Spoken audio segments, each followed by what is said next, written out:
Reports are just coming in of an explosion at Liverpool Street Station here in London. Welcome to MsMojo, and today we're looking at some of the most heinous, infamous crimes that defined the 2000s. All the evidence we had pointed to the fact that Casey Anthony had killed Kaylee. The 26/11 Mumbai attacks. Several countries found themselves on the receiving end of terrorist attacks throughout the 2000s. The Battle of Mumbai lasted 3 days. It may take a lot longer than that to piece together exactly how it was planned and carried out. One of the most infamous was the 2008 onslaught in Mumbai, carried out by the terrorist group Lashkar-e-Taiba.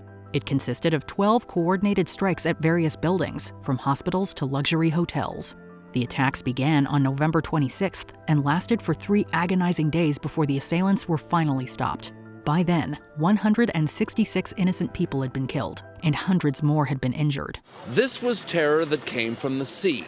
Rubber boats were apparently used to ferry the attackers ashore, possibly from this Indian fishing boat, which was reported hijacked. Once ashore, the attackers fanned out toward their planned targets. While it wasn't the first act of terrorism Mumbai faced in the 2000s, the sheer scale of 26/11 is what made it so infamous. The Madrid train incident.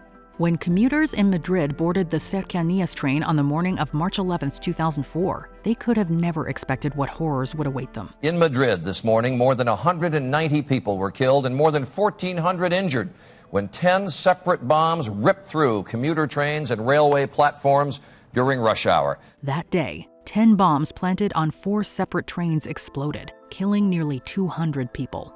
The Spanish government and media blamed the Basque separatist group ETA. Later, a spokesman from Al-Qaeda claimed responsibility, but no concrete links were found. Several suspects were arrested and later convicted, but to this day, the coordinators have not been confirmed. Within hours of this morning's explosion, Spain's newspapers were on the streets with special editions. The headlines say that this is the worst terrorist massacre in Spanish history, and they're calling today our 9/11. Beyond the violence itself, the alleged government mishandling of the situation, including a false arrest, has made it one of the more controversial tragedies of the decade. The Craigslist killer. For years, Craigslist was the go-to place for any service, from finding apartments to job hunting. But the site started getting heat for its personal ads during the 2000s. As prosecutors say, the 23-year-old medical student targeted women who advertised massage services on Craigslist. Things came to a head in 2009 when Philip Markoff was arrested for robbing 3 women and killing one of them. The discovery of a handgun and restraints in his home pointed to his involvement. He maintained his innocence, but ultimately took his own life on August 15, 2010, before his trial began. The death of Philip Markoff comes 16 months after police say he began his brutal 7-day crime spree, and 1 year after the weekend he was set to be married. Following his death, more evidence came to light, and while it wasn't confirmed to be the reason, Craigslist's erotic services section was removed a month later. The Fritzl case. The act of imprisoning a stranger is horrific enough. Doing it to your own child is even more unfathomable. For over 2 decades, Josef Fritzl lived a double life, one as a man and one as a monster. What Elizabeth Fritzl revealed was that her father, Josef, had kept her locked in a cellar for 24 years. He converted his basement into a dungeon and trapped his daughter Elisabeth inside in 1984. He assaulted her constantly and told others she had joined a cult. His abuse resulted in her having 7 children, 3 of which remained in captivity. They were finally freed in 2008, 24 years after her capture. In 2009, Fritzl was sentenced to life in prison, where he still remains today. However, a 2024 decision to transfer him to a non-psychiatric unit means he could be eligible for parole and potentially even released. He potentially could be released from prison more quickly than he releases his daughter from this hellish downstairs. The Moscow theater crisis. Going out to see a show is supposed to be a relaxing event, not one where you fear for your life. In 2002, a performance of Nordust was interrupted by dozens of attackers firing bullets in the auditorium. This is the theatre's actual recording of that fateful night's performance of a romantic comedy set in the 1950s, with a plot featuring cheerful Russian soldiers. Just a block away, 4 vans with a force of 40 heavily armed Chechen terrorists are closing on the theatre fast. They took hundreds of Russian spectators hostage and threatened to kill them should the government not withdraw troops from Chechnya within a week. 4 days and multiple casualties later, authorities released sleeping gas into the building before opening fire. While this led to the deaths of all the captors, it also resulted in around 700 captives being poisoned, and some even dying. People simply didn't know what to do. They didn't imagine the scale of what needed to be done. And as a result of that, some of the hostages that could have been saved were not saved. Both the inciting incident and the violent rescue efforts have made it one of the most unfortunate and infamous events of the 21st century. The Beslan school siege. Just 2 years after the tragic Moscow theater hostage crisis, Russian citizens faced another massive tragedy. School number 1 in Beslan was the victim of a multi-day attack by a guerrilla militia. Every year in the southern Russian town of Beslan, they remember the hundreds who were killed when the school was attacked by militants in 2004. On September 1st, 2004, they took hundreds of students as hostages and even forced them to be human shields, all while destroying the interior with homemade bombs. On the third day, medical personnel attempted to enter, leading to the perpetrator setting off 2 large explosions. A bloody battle ensued, and when the smoke cleared, all but one of the militants had been slain. Russia was in mourning. There were days of mass funerals. But many families and victims blame authorities, partly for not doing enough to prevent the attack, but also for the botched rescue operation. He was later apprehended and sentenced to life in prison. Though investigations were launched, many criticized them for being incomplete and lacking transparency. The abduction of Elizabeth Smart. When thinking of home, many envision a safe space. No one would ever assume it would be the site of their disappearance, which was unfortunately the case for Elizabeth Smart. Her kidnapping captivated a nation. Whoever has her, please let her go. Well, this is every parent's nightmare. She was just 14 years old when she was kidnapped by Brian David Mitchell in the summer of 2002. He made her hike for miles before forcing her to marry him. Throughout her capture, she was assaulted daily and was forced to travel to San Diego with him and his accomplice, Wanda Barzee. Months later, in March of 2003, she was finally rescued. Both captors were sentenced, Mitchell for life and Barzee for 15 years. Both of Elizabeth's captors were sentenced to federal prison on kidnapping charges. Elizabeth testified at Mitchell's trial. He's currently serving a life sentence. Barzee was sentenced to 15 years and has since been released. The DC sniper attacks. Imagine having to live in fear, worried that the moment you step outside could be the last choice you ever make. That was the reality for the citizens living in or near Washington, D.C., who were subject to the whims of mystery ambushes. You know, calls from all over the world have poured into the Montgomery County Police Department, people wondering if their loved ones are victims. They began in February 2002 as a series of shootings spread out across several months, before escalating to constant sniper attacks in October of that year. Throughout the month, 10 people were randomly killed. The city lived in fear, and several precautions were taken. After a lengthy investigation, both perpetrators, John Allen Muhammad and Lee Boyd Malvo, who was 17 at the time, were taken into custody. The former was executed by lethal injection, while Malvo was given multiple life sentences. Malvo was sentenced to 6 consecutive life sentences without the possibility of parole, but rulings from the U.S. and Maryland Supreme Courts and a mandate from the Maryland General Assembly made those sentences illegal. Now, no longer can minors be sentenced to life without parole. Chris Benoit's familicide. On the surface, Chris Benoit seemed to have it all as a highly successful wrestler and family man. In the ring, with the body of an Adonis, he was slamming opponents, being slammed, and putting on a show. Outside the ring, the former WWE World Wrestling Entertainment Champion was quietly spinning into depression. The nation was shocked when it was revealed that he not only took his own life, but also killed his wife and son in 2007. While he didn't leave behind a clear motive, several theories cropped up from both the medical community and fans. Some speculated that the constant concussions he received at work could have played a role, while others insisted it was the result of steroid use. As a result, World Wrestling Entertainment made all of their content rated PG and removed him from most of their published media. You didn't want to believe it, can't be true. But it was. The Ariel Castro kidnappings. It may not have come to national prominence until 2013, but this series of heinous crimes first began over a decade beforehand. From 2002 to 2004, Ariel Castro kidnapped 3 young women, Michelle Knight, Amanda Berry, and Gina DeJesus. Between 2002 and 2004, school bus driver Ariel Castro kidnapped 3 women and held them prisoner in the Tremont neighborhood of Cleveland, Ohio. They were imprisoned in his home and subjected to constant abuse, with Barry being forced to have his child. Despite their suspicious disappearances, there were several systemic flaws that caused them to slip through the cracks, including the removal of Knight from a victim database and the lack of an Amber Alert for DeJesus. In May of 2013, they were finally found and rescued. Castro was apprehended and given a life sentence, but only served a month before dying by his own hand. For some, that's still not long enough. The disappearance of Natalee Holloway. On May 26, 2005, Alabama teen Natalee Holloway arrived in Aruba with 124 fellow graduating high school seniors. 4 days later, she didn't make her return flight home. Classmates remembered last seeing her leaving a nightclub and getting into a vehicle with 3 young men around 1:30 that morning. She was never seen again. Joran van der Sloot and brothers Deepak and Satish Kalpoe were arrested multiple times but never charged. However, due to van der Sloot's lies and attempts to extort money from Holloway's parents in exchange for information, he remained the prime suspect. On January 11, 2012, he pleaded guilty to the murder of a woman in Peru. The next day, Holloway was officially declared deceased. In October 2023, van der Sloot finally confessed to killing her. No closure, perhaps, but Beth says she has found peace. The Virginia Tech incident.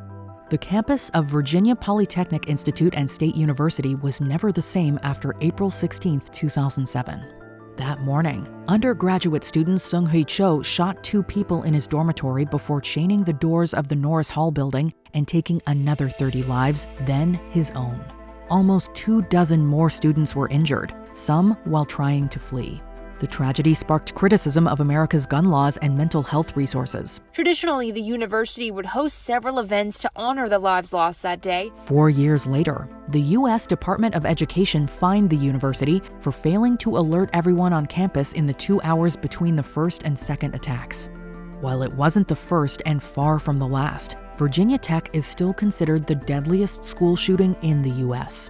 32 innocent lives lost. The murder of Meredith Kercher. In 2007, American exchange student Amanda Knox was studying abroad in Perugia, Italy, when she and her Italian boyfriend, Raffaele Sollecito, were accused of murdering her roommate Meredith Kercher.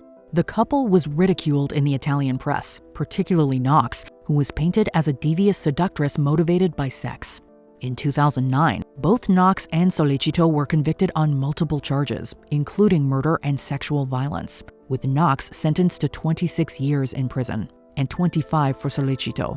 The court sentences Knox to 26 years in prison and Sollecito to 25 years. Italy's legal process and interrogation tactics were widely criticized, eventually leading to Knox's acquittal and release in 2011. But it wasn't until 2015 that she and Sollecito were officially exonerated. Fully exonerated only last year by the Italian Supreme Court. The murder of Laci Peterson. On December 24, 2002, soon-to-be mom 27-year-old Laci Peterson went missing. She's considered a high-risk missing person under suspicious circumstances. Her body wasn't found until April 14, 2003, one day after her unborn son Connor was discovered a mile away. Since the beginning of the investigation, Laci's husband Scott Peterson was a suspect due to his odd behavior in the midst of his wife's disappearance. Investigators learned that he was having an affair when his girlfriend Amber Fry came forward. Scott told me he was not married.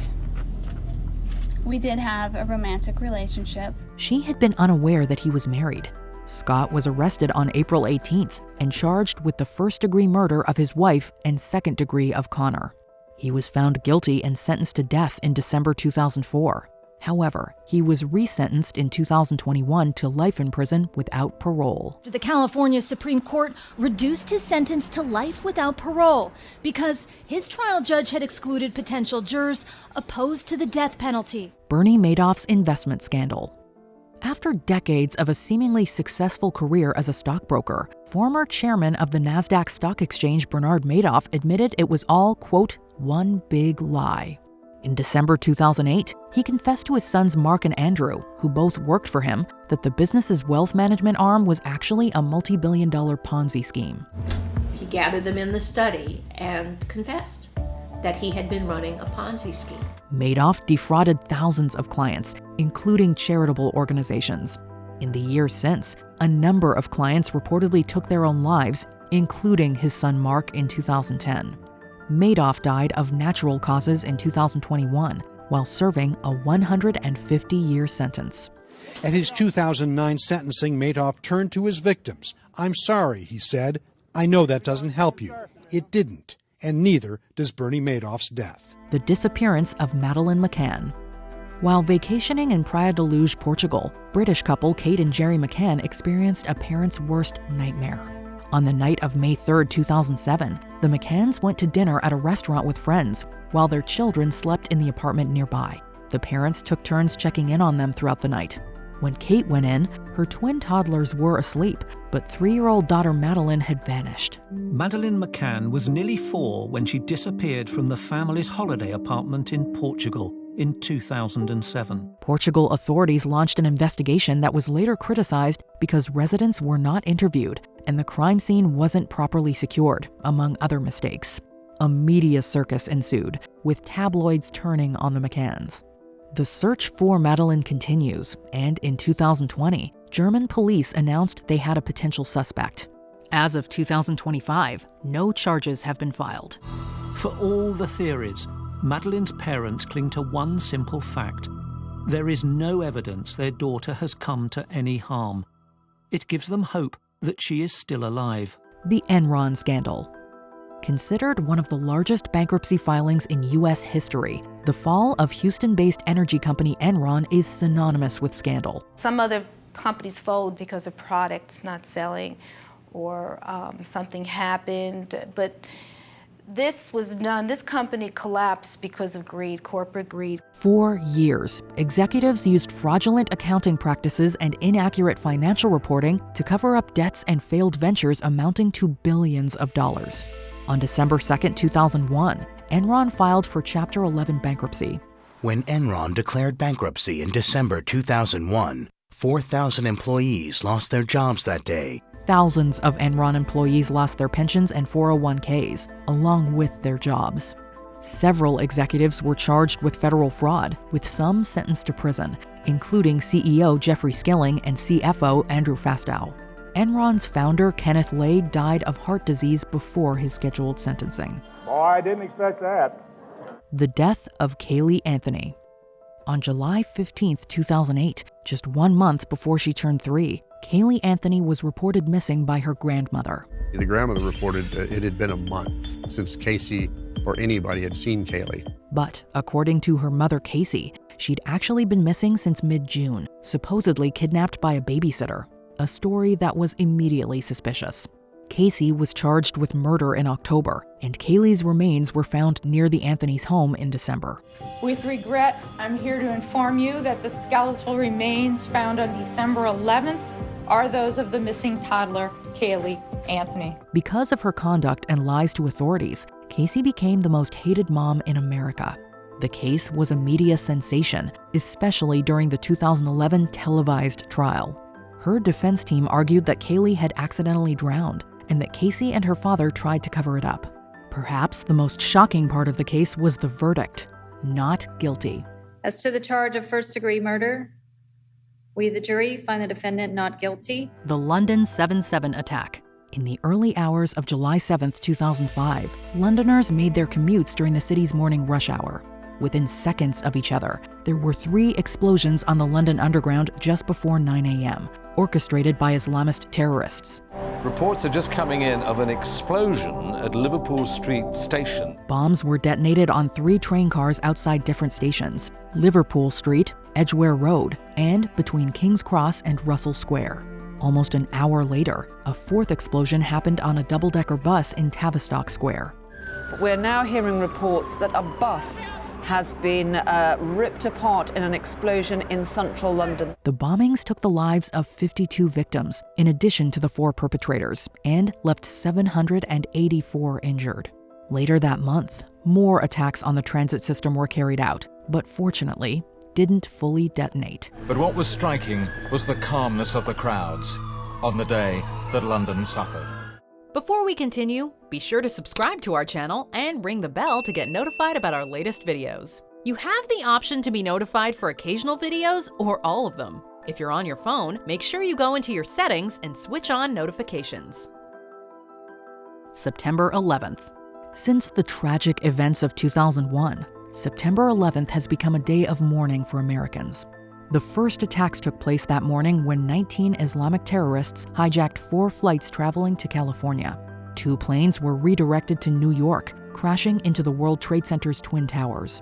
The 3rd plane crashed into the Pentagon in Virginia, while a passenger revolt on the 4th caused it to crash in a field in Pennsylvania, rather than its intended target, believed to be the White House or state capitol. 4 minutes later, Flight 93 crashes into a field near the town of Shanksville, Pennsylvania. Between the 4 locations, 2,996 people were killed, and many thousands more injured. 9/11 remains the deadliest terrorist attack in history. Thousands of lives were suddenly ended by evil, despicable acts of terror. Are any of these infamous crimes news to you? Let us know in the comments below.